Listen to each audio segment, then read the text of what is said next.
Hi guys, Jim here. In today's video, I have my first sponsor, Warrior Prince 3D. I'm taking part in a little challenge where I'm going to try and paint this Balor to a tabletop standard in under 1 hour. Every Thursday at 12 PM GMT, Richard from Warrior Prince 3D and Ian from Dragonborn Industries go live on Twitch with their episode of Painting Up the Monster Manual. In these episodes, they aim to paint up a model to a tabletop standard in any way they can in under an hour, whilst at the same time playing through D&D combat with that monster. Ian DMs a session, while Richard builds a character on D&D Beyond to defeat his foe in one-on-one combat. Here's a little preview from episode 30, where Richard went head-to-head with the Cyclops. Hey! Yay! We're fucking back.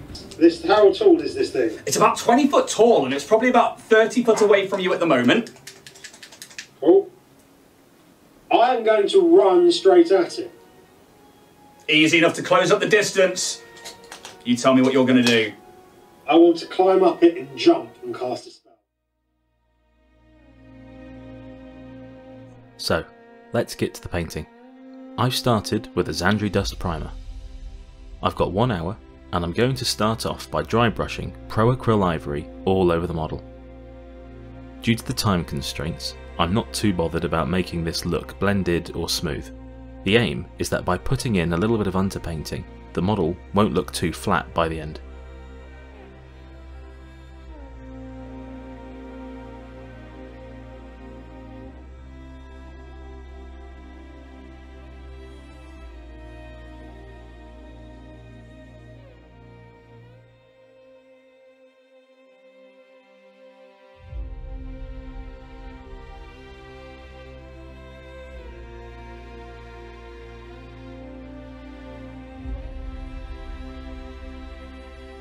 "10 minutes of dry brushing later, and we're going in with our first contrast paint. I'm using a mix of Sigvald Burgundy and Doomfire Magenta in equal amounts. I wanted to create a demonic fleshy tone for the wings. You'll notice that in this video I'm wearing some gloves. This is because working with contrast paints and not giving them time to dry before applying your next colour gets very messy. Today you'll see some colours overlap and even drip onto other parts of the model. Contrast and speed paints are great for quick colours on the model, but by no means are they quick to dry. They're perfect for batch painting an army, but speed painting a single model can often lead to colours running into places you don't want unless you take your time.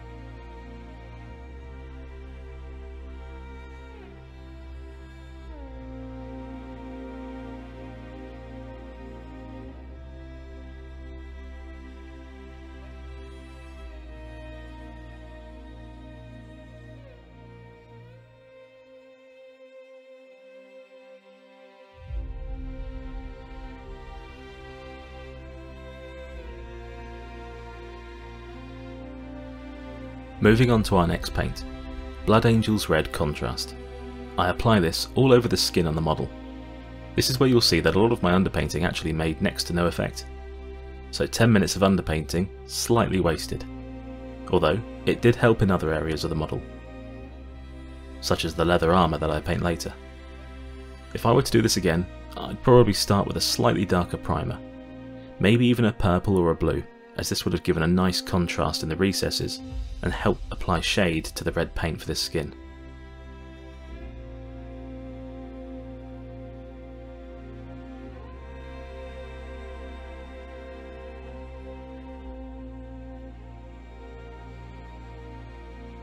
Next, I take some black Templar contrast paint and just apply it all over the hair.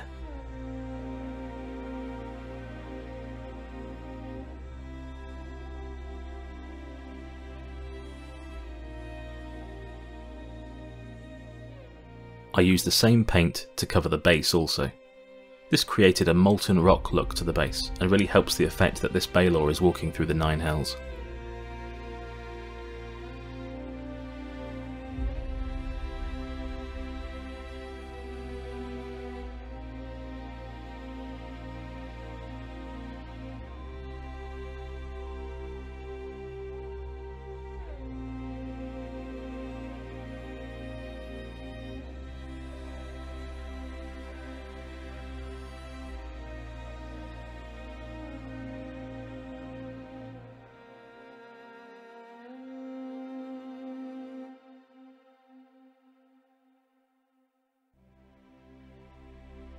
Only 24 minutes left, and panic is starting to set in.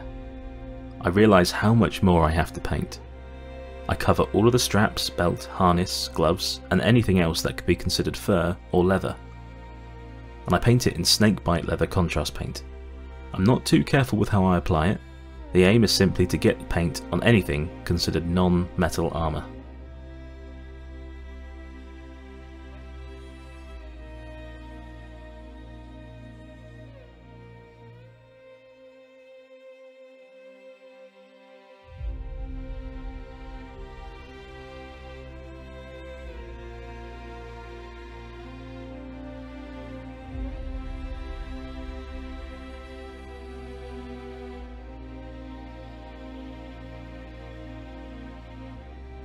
Next, I use Iron Breaker metallic paint to pick out all of the metallic sections, so the shin, arm guards, along with the sword and chain whip. Unfortunately, a lot of the contrast paint is still wet, and again there's overspilling in a lot of areas, so this paint doesn't cover as well as I'd hope. I did want to use Lead Belcher here, as it's a lot more pungent than Iron Breaker, but I hadn't realised that I'd actually ran out.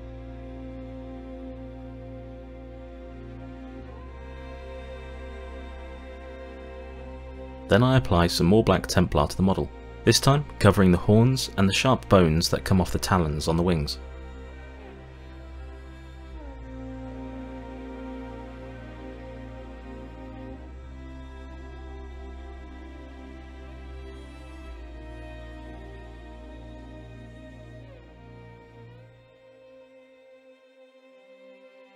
More panic with only 4 minutes remaining. I splodge Skeleton Horde onto the skull pile. Just blob 2 big brushfuls onto those skulls. Smushed the paint around just to let it seep down onto the rest of them, and it actually looked fine, which was a happy surprise.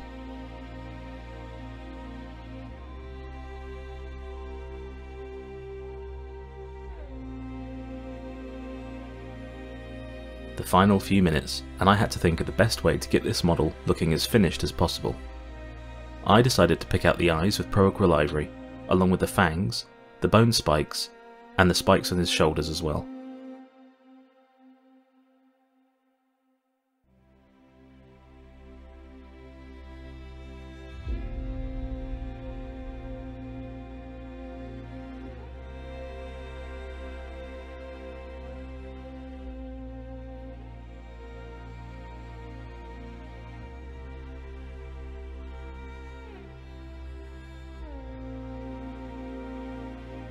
And then, time was up. Ultimately, the answer to the question of, can I paint a model in an hour to a tabletop standard, is no. Not of this size at least. But had I have picked better primer, I'd like to think that the effect of the skin tones would have made a lot of difference in the end result.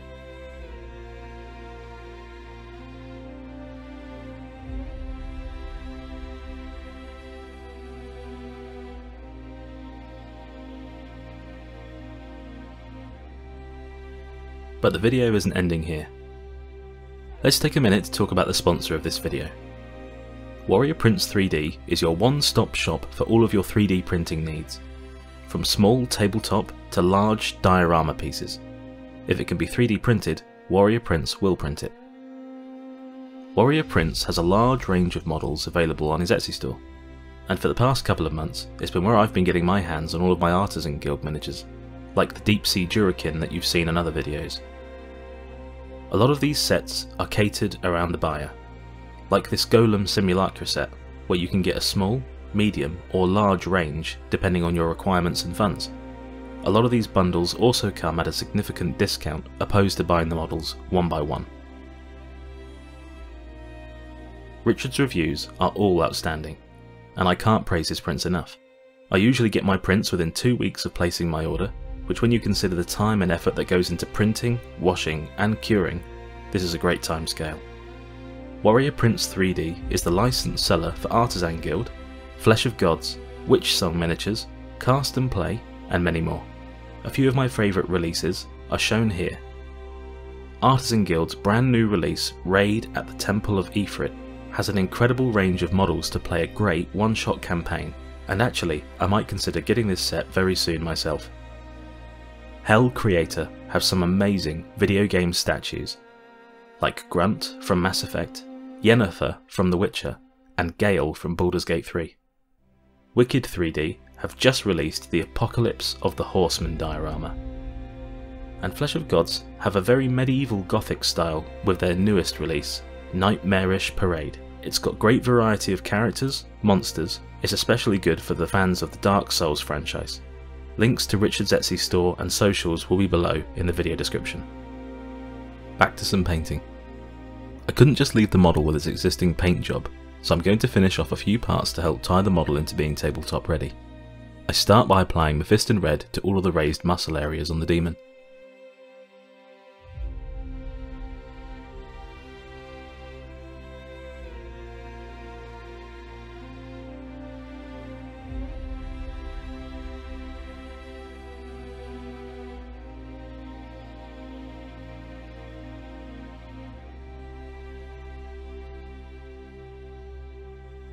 Then also going back to the wings, picking out all of the bone areas and leaving the webbing that pinky skin tone. Then, taking some Wild Rider Red, I highlight the top skin areas on the face.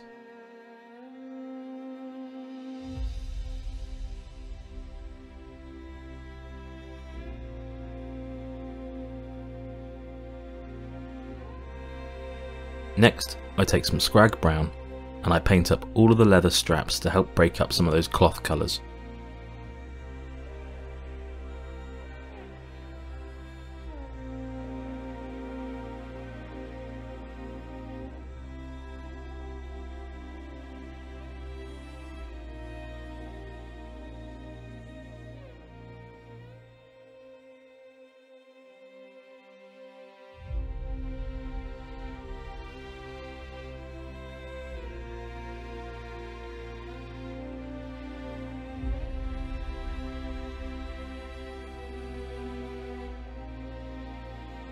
Then, with Rakoth Flesh, I pick out the bits of fur trim around the harness and shin armour.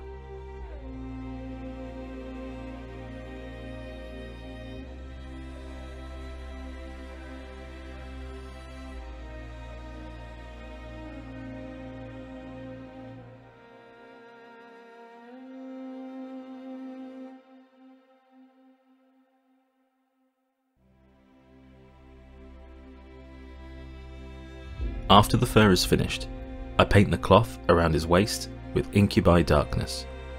Is this a skirt or a kilt?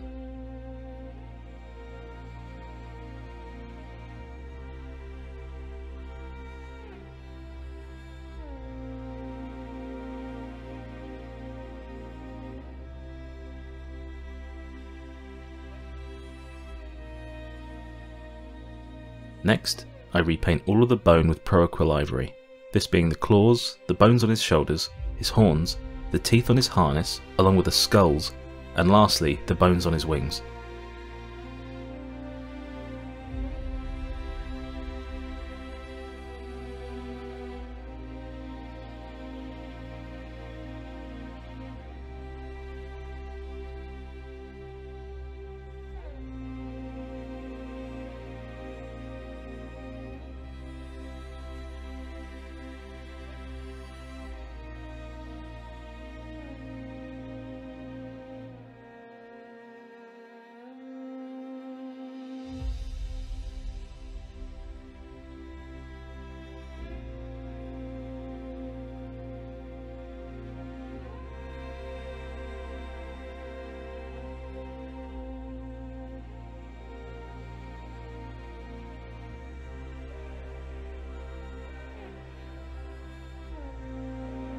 Then, taking some Skeleton Horde contrast paint, I apply it all over the ivory that we've just painted. I think it would have been better actually to use Agrax Earthshade here. Those whites really helped this model pop, and the contrast paint took a lot of that away. Whereas a shade would have darkened the recesses of these parts, leaving the topmost edges still quite bright, especially the sharp points of the bone.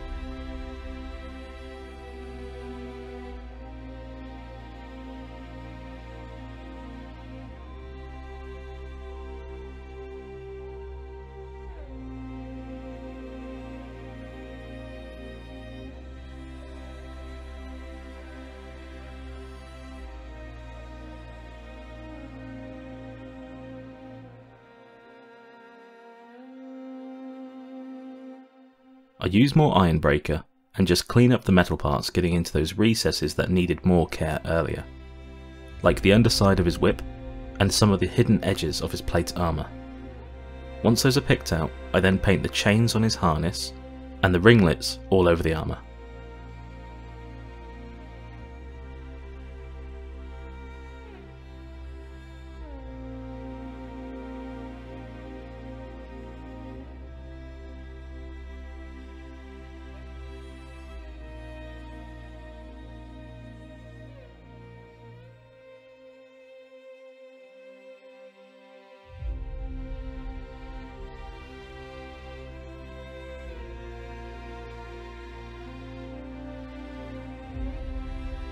Then I use some Retributor armour to pick out the crown on one of the skulls and one of the ringlets.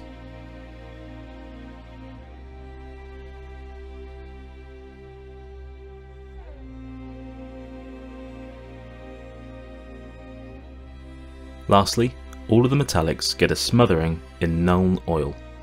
This is to help define those recesses and get more texture and depth to the weapons. I also blob this into the mouth to help define the teeth and put a little bit of green contrast paint into his eyes, and then finish the model with a black base rim to tie it all together. After the cleanup stage, I'm actually quite happy with this chonker.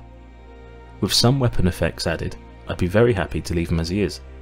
This model was sent to me by Warrior Prince 3D, as their next episode of Painting Up the Monster Manual starts at 12 PM Thursday, which, depending when you're watching this, should be within the hour.